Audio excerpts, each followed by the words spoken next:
Now, when Sedman Hillary and Sherpa Tenzing Norgay climbed Mount Everest, how do they know they're at the top?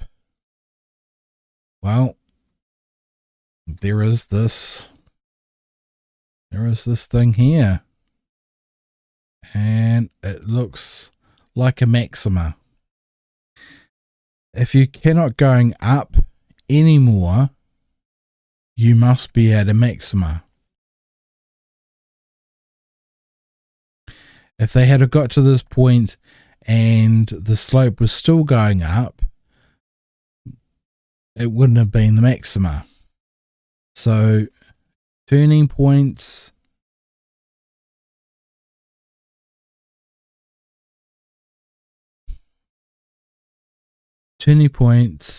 are always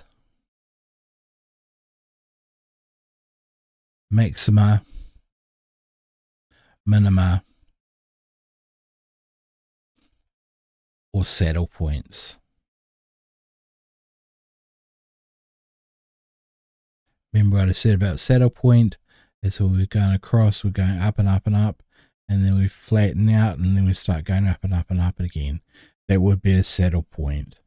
The gradient to that point is technically 0, but it's non-extremer.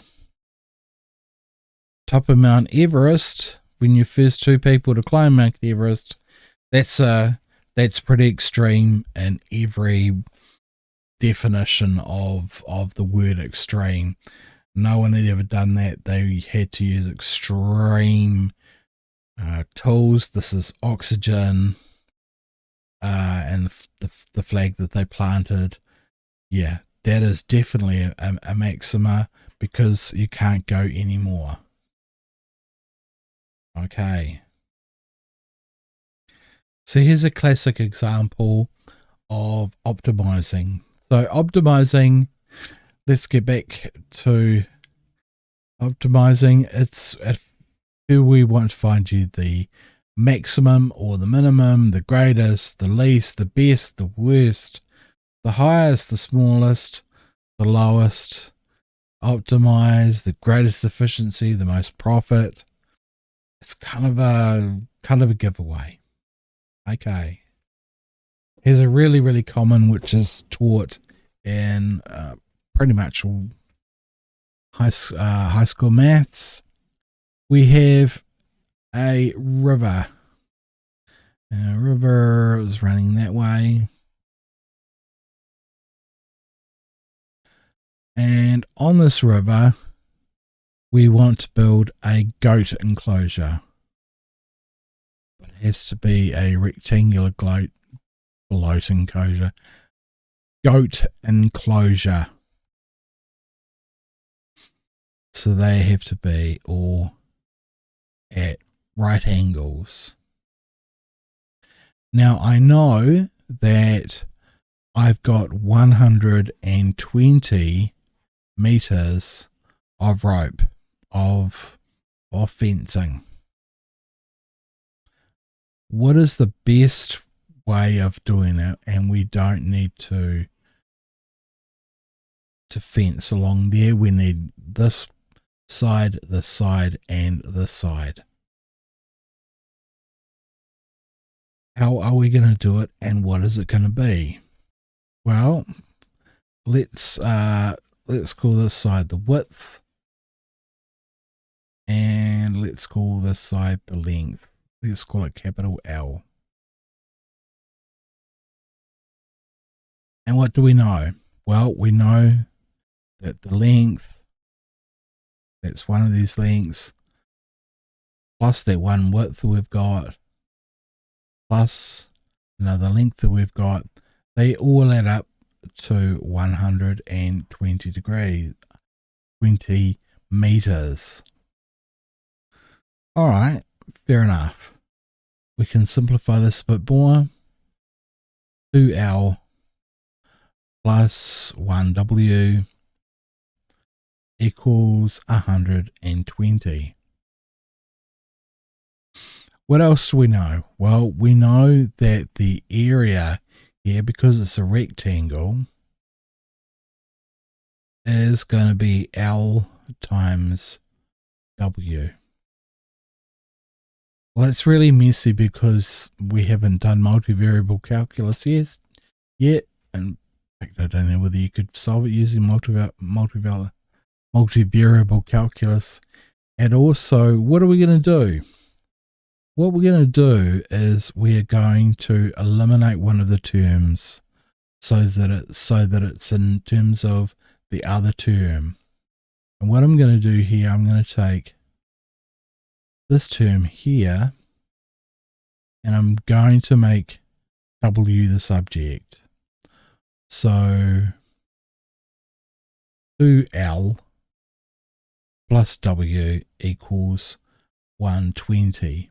I'm going to bring that 2L over to this side. So I'm going to take 2L from that side. I'm going to take 2L from that side. They're going to cancel. They're going to go to 0. And we have that W equals 120 minus 2L. Maybe I can move that. Oh, just a little bit so you can see that a bit better. All right, so far so good. Now when we come to multiply out, find our our area, well, the area is going to be L times W, but we know that W now, we can represent it as this. So that's going to be 200 minus 2L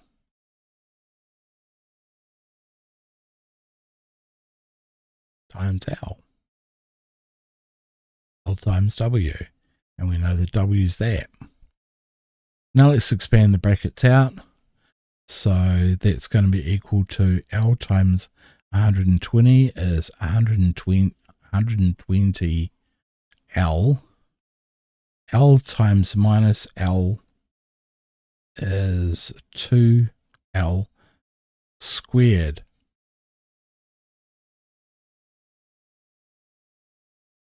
Okay. So that's our, I'm just going to correct that a little bit.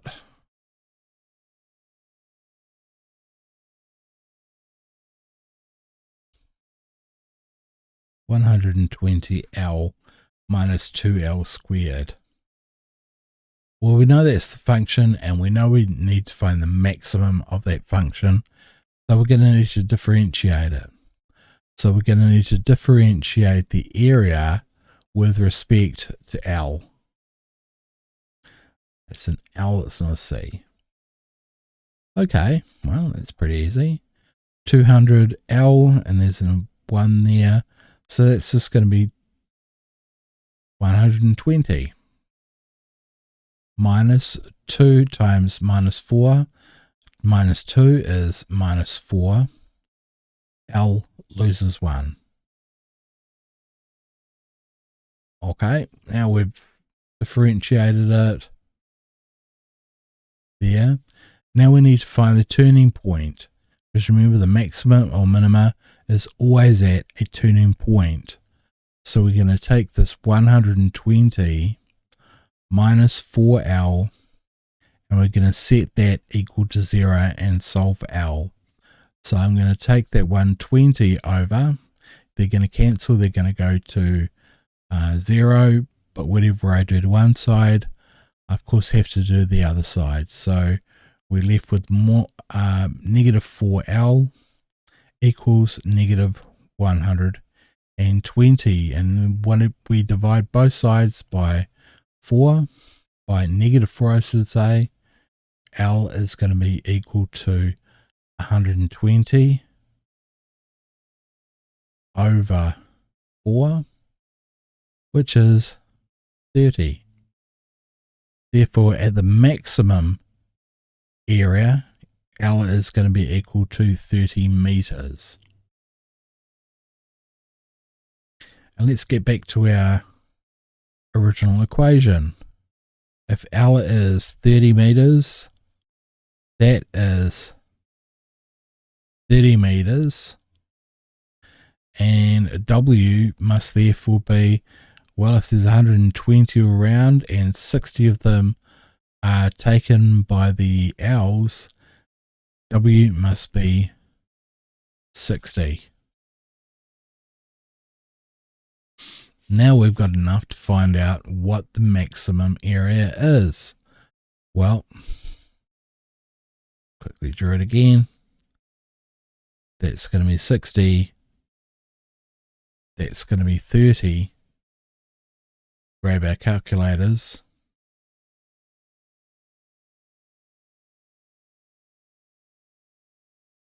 $1,800, which is what we hear. 1,800. This graph here is just this graph. Yeah, so this is 120L minus 2L squared, and from that we find the maximum point, and the maximum point is when L equals 30, and the maximum amount is 1,800.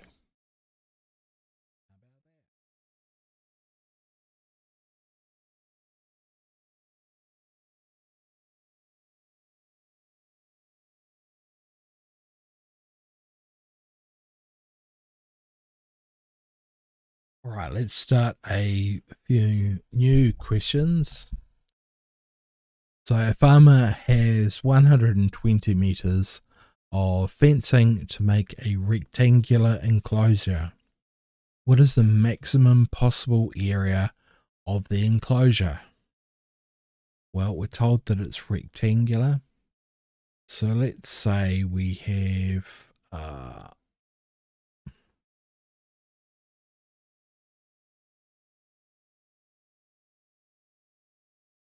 some shape in rectangles, so these are all right angles.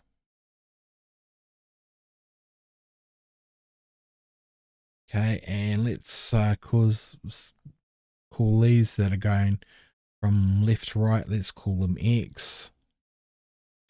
And the ones that are going up and down, let's call them Y. So there's going to be an X there, and there's going to be a Y there.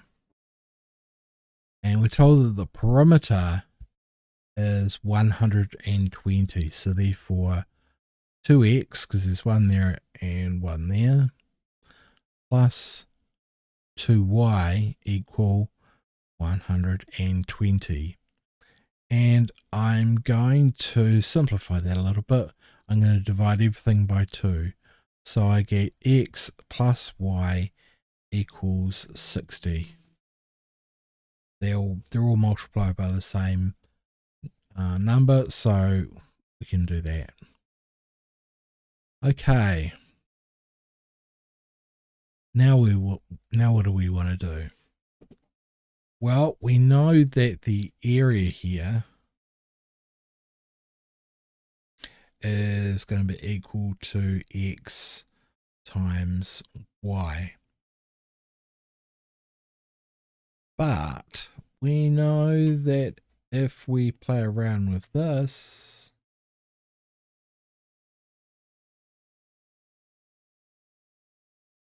we can make x or y the subject, and that's going to help us a lot.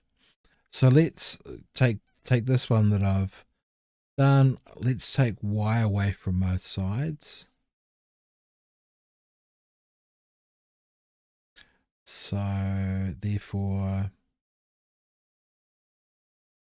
x equals 60 minus y. And instead of x now, let's put y, 60 minus y in its place. So the area is going to be 60 minus y times y. All x's are gone. Okay, well, let's rewrite that. 60 times x is 60y, sorry, minus y times y is going to be minus y squared. Okay, so that's the area in terms of y. As y changes, of course, as y changes, x would change, but that's not shown. And now we want to differentiate that. So we want to differentiate that, and I suppose we differentiate with respect to y of 60y minus y squared, and then we want to set that equal to 0. So 60y is just going to become 60.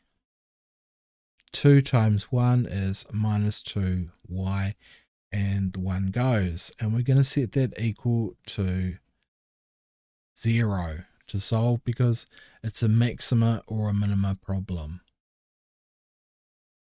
All right, well, now it's a matter of solving just doing algebra. Take 60 away from both sides, so minus 2y equals minus 60. Divide both sides by minus 2. We divide both sides by minus 2.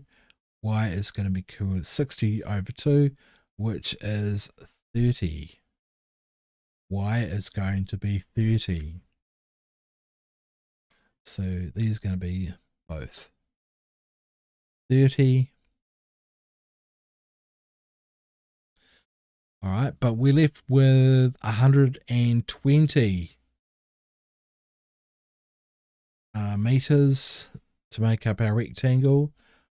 Well, if x plus 30 equals 60, that means the x must be 30 as well.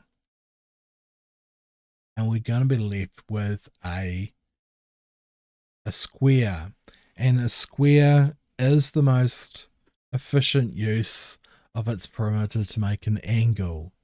So 30 times 30 is 900. 900 is our solution to this problem.